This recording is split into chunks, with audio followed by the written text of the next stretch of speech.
সুপ্রিয় দর্শক আসসালামু আলাইকুম, কেমন আছেন সবাই? আশা করি আল্লাহর রহমতে ভালোই আছেন। চলে এলাম আজকে একটা নতুন রেসিপি নিয়ে। চলুন তাহলে দেখে নিই আজকে রেসিপিটি। আজকে বানিয়ে নেব কাঁচা আম পাকা আম দিয়ে 3 রকমের রেসিপি। এখানে আম শেষ হওয়ার আগে একবার তৈরি করে দেখুন, এটা মাশাআল্লাহ অনেক টেস্টফুল হয়। আমের চমচম। এর জন্য প্রথমে আমি 1 কাপ ব্লেন্ডার জারে 1 কাপ সুজি নিয়েছি, আর এদিকে 4টে আম খোসাটা ছাড়িয়ে আমি রেখে দিয়েছি। এখন ব্লেন্ডার জারে এটাকে ভালোভাবে ব্লেন্ড করে নিলাম, সুজিটাকে একটু গুঁড়ো করে নিয়েছি। আর এইদিকে আমটাকে আমি ছিলে নিয়ে পরিষ্কার করে ধুয়ে নিয়ে এখন ছোটো ছোটো টুকরো করে কেটে নেব। এটাও আমি ব্লেন্ডার জারে পেস্ট করে নেবো। এদিকে সুজিটা হয়ে গেছে, এখন একই ব্লেন্ডার জারে এটাকে আমি আমগুলোকে ছোটো ছোটো টুকরো করে অল্প অল্প জল দিয়ে, বেশি জল দেবো না, যতটুকু জলের প্রয়োজন পেশার জন্য ততটুকু এখানে জল দিতে হবে। জল দিয়ে এটাকে আমি ভালোভাবে পিষে নিলাম। দেখে বুঝতে পারছেন মোটামুটি আমার এখানে 1 থেকে 1.5 কাপ মতো জল আমি ব্যবহার করেছি। এখন ওভেন একটা আমি কড়াই বসিয়ে দিয়েছি। কড়াইতে এখানে 1 চামচ, 1 চামচের বেশি এটা লিকুইড করলে অনেকটাই হয়ে যাবে, মোটামুটি 6 থেকে 7 চামচ মতো। এটা চামচের আমি বাটারটা দিয়ে এখন যে সুজিটা আছে সেই সুজিটা চাইলে আপনার ঘি দিয়ে ওটা করতে পারেন। ভালোভাবে সুজিটাকে ভেজে নেব। এখানে মোটা দানাটা থাকলে সেখানেও এরকম ভেজে নিতে পারেন, এটা কিন্তু সেদ্ধ হয়ে যায়। আমি তাড়াতাড়ি এটা সেদ্ধ হবে বলে এরকম আমি গুঁড়ো করে নিলাম। এখন যে আমের পাল্পটা আছে সেই আমের পাল্পটা দিয়ে দিলাম। সুজিটা ভাজা হবে, যখন একটা ফ্লেভার হবে, একটা স্মেল বের হবে, তখন কিন্তু আমের পাল্পটা দিতে হবে। আমের রসটা এখন দিয়ে আমি 1 কাপ, এখানে কফি কাপে 1 কাপ আমি জল দিয়ে দিলাম। এতে কিন্তু সেদ্ধ হয়ে যাবে, যেহেতু আমের পাল্পে অনেকটাই জল ছিল। আর 1 চামচ ভ্যানিলা এসেন্স, এখানে ভ্যানিলা এসেন্স ছাড়া যে কোনো ফ্লেভার এখানে দিতে পারেন। এখানে ফ্রুট অনেক, এখানে ভ্যানিলা এসেন্স ছাড়া যে কোনো এসেন্স ফ্লেভারে দিতে পারেন। আমি ভ্যানিলা ফ্লেভারটাই দিয়েছি।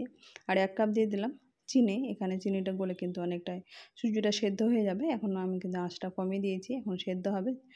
আর এইদিকে নিয়েছি 1 কাপ গুঁড়ো পাউডার দুধ। গুঁড়ো পাউডার দুধে কিন্তু টেস্টটা ভালো হয়, মিষ্টি টেস্টটা ভালো হয়। এটা আমি মোটামুটি ভালোভাবে সবগুলো সেদ্ধ হয়ে গেছে। তারপরে এখন আমি শেষের বেলা আমি 1 চামচ এখানে গ্রিন ফুড কালার, এটা সবুজ দেখতে ভালো লাগবে, যেহেতু আমের কালার সবুজ কাঁচা আম দিয়ে তৈরি করছি, তাই আমি সবুজ করার জন্য ফুড কালারটা ব্যবহার করেছি। এখানে যদি আপনারা না চান ফুড কালারটা নাও দিতে পারেন। আমের এমনি কালারটা আসে সেটা দিয়ে কিন্তু হয়ে যায়। এখন নাড়তে নাড়তে দেখে বুঝতে পারছেন আমি একেবারে মিডিয়াম ফ্লেম করে করেছি। কারণ হাতে একটু তেল নিয়ে এরকমভাবে বুঝতে পারছেন এটা কিন্তু কড়াই থেকে ছেড়ে যাচ্ছে, মানে পারফেক্ট হয়ে গেছে। এখানে হাতে এখন ঘি লাগিয়ে কিংবা বাটার লাগিয়ে এরকম তৈরি করে নিতে পারবেন, চমচমের শেপ করে নিয়ে। এরকম খুব সহজে দেখেন বাড়িতে খুব সহজে চমচম সব যে কোনো মিষ্টি এখানে তৈরি করে নিতে পারেন। আমি এরকমভাবে তৈরি করে নিলাম সবগুলোই চমচম, এরকম শেপ করে নিয়ে আপনারা নিজেদের পছন্দ মতো করে নিজেদের মিষ্টি শেপ করে নেবেন। এদিকে একটা প্লেটের মধ্যে আমি চিনির গুঁড়ো নিয়েছি, চিনির গুঁড়োর মধ্যে এটাকে জাস্ট এরকম রোল করে নিলাম। দেখতে ভালো লাগবে বলে আমি এরকমভাবে সবগুলো প্লেটের মধ্যে সাজিয়ে নিয়েছি। মাশাআল্লাহ দেখতে অনেক সুন্দর হয়েছে, খেতে কিন্তু অনেক টেস্টফুল। আম শেষ হওয়ার আগে কিন্তু একবার আপনার বাড়িতে তৈরি করে দেখতে পারেন। কমেন্ট বক্সে অবশ্যই কমেন্ট করবেন। এরপরে চলে আসলাম আমি আমের আইসক্রিম। এটা পাকা আম দিয়ে তৈরি করছি। পাকা আম আমি এখানে 2টো নিয়েছি। 2টো আইসক্রিম আমি এরকম ছোটো ছোটো টুকরো করে কেটে নিয়েছি। আর এদিকে 1/2 লিটার দুধ আছে। আমি আমগুলোকে ব্লেন্ডার জারে ভালোভাবে ব্লেন্ড করে নিলাম। আর এইদিকে 1/2 লিটার দুধ, তার মধ্যে আমি এখানে গুঁড়ো পাউডার দুধ 5 চামচ মতো নিয়ে এর মধ্যে গুলে দিয়ে দিলাম।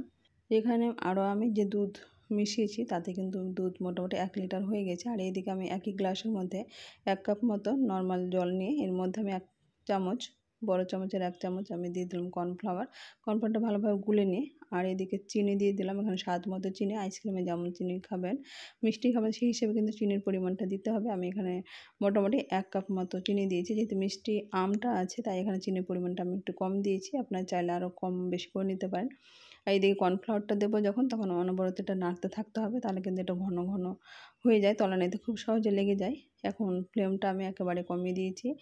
আর আমের পাল্পটা দিয়েছি। দুধ আম দেওয়ার সময় কিন্তু দুধের আঁচটা একেবারে কমিয়ে দিতে হবে। এখানে অনেকে বলেন দুধে আম দেওয়ার সময় দুধ কেটে যায়, এটা কখনোই না। সবসময় ওভেন বন্ধ করে দেবেন, কিংবা যারা একেবারে পাকা রাঁধুনি তারা এরকম ফ্লেমটা কমিয়ে দিয়ে এটা নাড়তে থাকবেন হালকা হালকা হাতে। এরকম আলতো হাতে নাড়লে এরকম দুধ ফাটে না। আমি এরকমভাবে দিয়ে দুধের পায়েস, আইসক্রিম সবগুলো এরকম করে থাকি। এখন আমি এটা পুরোপুরি ঠান্ডা করে নিয়ে একটা আমি টিফিন বাটিতে রেখে দিলাম। এরকম চাইলে আপনারা আইসক্রিম মোল্ডও এরকম রাখতে পারেন। আমি টিফিন বাটিতে এরকম রেখে দিলাম ফয়েল পেপার দিয়ে একটা মুড়ে। এটা আমি রেখে দেবো সারা রাত্রির জন্য, যেহেতু আমি সন্ধ্যাবেলা এটা তৈরি করছি। আর সকালবেলা দেখাচ্ছি এটা। সকালবেলা এরকমভাবে তৈরি করে ফয়েল পেপারটা উঠিয়ে নিই, এটাকে আমি একটা বড় ডিশের মধ্যে নিয়ে নিচ্ছি। এটাকে আমি ইলেকট্রিক বিটারের সাহায্যে বিট করে নেব। এখানে যদি ইলেকট্রিক বিটার না থাকে তাহলে যে কোনো হ্যান্ড মিক্সারে কিংবা হাতেও এটা মেখে কিন্তু আইসক্রিমটা তৈরি করে নিতে পারেন। আমি এখানে ইলেকট্রিক বিটে 4 থেকে 5 মিনিট মতো মিডিয়াম হিটে এটাকে তৈরি করে নিলাম। এখন এরকম একই রকমভাবে আবার বিট করার পরে আমি এটা টিফিন বাটিটা আবার ফয়েল পেপার মুড়ে আবার আমি ডিপ ফ্রিজে রেখে দেবো। এটা ডিপ ফ্রিজে রাখার পরে কিন্তু অনেকটাই নরম হয়ে যায়। আর আমি একই আইসক্রিমের থেকে আমি দুধের ব্যাটার থেকে আমি অল্প পরিমাণে হলুদ কালার দিয়ে দিলাম। এখানে এরকম আমের হলুদ কালার, তাই এরকম অল্প বাটিতে আমি নিয়েছি এটা। চাইলে আপনার ফুড কালার দিতে পারেন। আমি একটা বাটিতে ফুড কালার দিইনি, সেটাও কিন্তু দেখে বুঝতে পারলেন। আর এখানে এটা দেখে বুঝতে পারছেন আমি এরকম একটা গোল চামচ নিয়েছি। এখানে আইসক্রিম কাটার ছাড়াই কিন্তু আমি গোল চামচে খুব সহজে দেখতে পাচ্ছেন যেমনটা দোকানে তৈরি হয়ে থাকে, খেয়ে থাকি আমরা, ঠিক একই রকম টেস্ট আছে। এরকমভাবে বাড়িতে আপনার খুব সহজেই ছোটো ছোটো বাচ্চাদেরকে বড়োদেরকে খেয়ে এটা আনন্দ উপভোগ করতে পারবেন। মাশাআল্লাহ, এটা অনেক সুন্দর হয়েছে, অনেক টেস্টফুল। এরকমভাবে আপনারা একবার বাড়িতে তৈরি করবেন। পাকা আমের সিজন যেহেতু, এটা একটু ডেকোরেশনের জন্য আমি একটা কাপের বাটির মধ্যে নিয়ে ছোটো ছোটো আমন্ড বাদাম ছোটো টুকরো করে আর চেরি কেটে দিয়ে দিয়েছি। বাচ্চারা অনেকে এটা পছন্দ করবে, বড় থেকে ছোটো সবাই এরকম পছন্দ করবে। আপনারা চাইলে এরকম একবার তৈরি করে দেখতে পারেন। আর কমেন্ট বক্স অবশ্যই কমেন্ট করবেন। এরপরে চলে আসছি আমি আমের পায়েস। আমের পায়েস অনেকে আমরা খেয়ে থাকি, কিন্তু আমি যে প্রসেসে করি সেটাই আজকে শেয়ার করছি।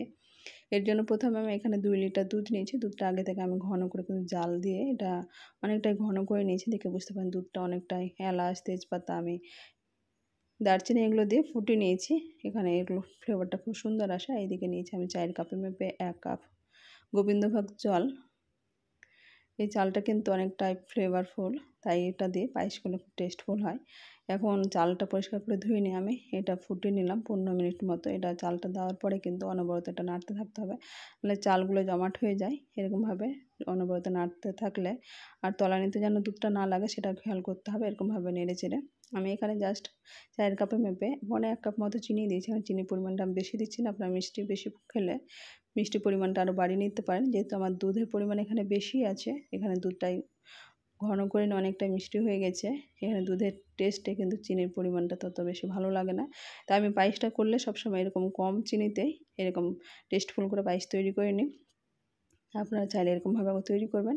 কারণ পুরোপুরি চাল সবগুলো সেদ্ধ হয়েছে, পায়েসটা কিন্তু ঘন হয়ে গেছে। আর এদিকে আমি আমের পাল্প নিয়েছি। আমের পাল্পটাকে আমি ছেঁকে নিয়ে এটা রেডি করে রেখেছিলাম। সেই আমের পাল্পটা দিয়ে দিয়েছি। এখন কিন্তু আঁচটা একেবারে আমি কমিয়ে দিয়েছি, ফ্লেমটা একেবারে কমিয়ে দিতে হবে। এরকমভাবে অনবরত আমি নাড়তে আছি। দেখে বুঝতে পারছেন এরকমভাবে আমি এখন যদি ফুটিয়ে নিই দুধটা, তাহলে কিন্তু দুধ কেটে যাওয়ার কোনো সম্ভাবনা থাকে না। একেবারে দুধের ফ্লেমটা কমিয়ে নিয়ে এখানে আমের পাল্পটা দেবেন, তাহলে কোনো সময় এটা দুধ ফোটে না। আর দুধকে অবশ্যই ভালো থাকতে হবে। এখন দেখেন এরকমভাবে আমি ভালোভাবে এখন ফুটিয়ে নিলাম। এটা ফুটে গেলে আমি ওভেন বন্ধ করে দেবো। এটা ঠান্ডা হলে পায়েস, ঠান্ডা ঠান্ডা পায়েস খেতে কার না ভালো লাগে। এরকমভাবে আপনারা একবার তৈরি করবেন। আজ তাহলে এ পর্যন্ত, ফিরে আসছি নতুন কোনো রেসিপি নিয়ে। ভালো থাকবেন, সুস্থ থাকবেন। আসসালামু আলাইকুম, আল্লাহ হাফেজ।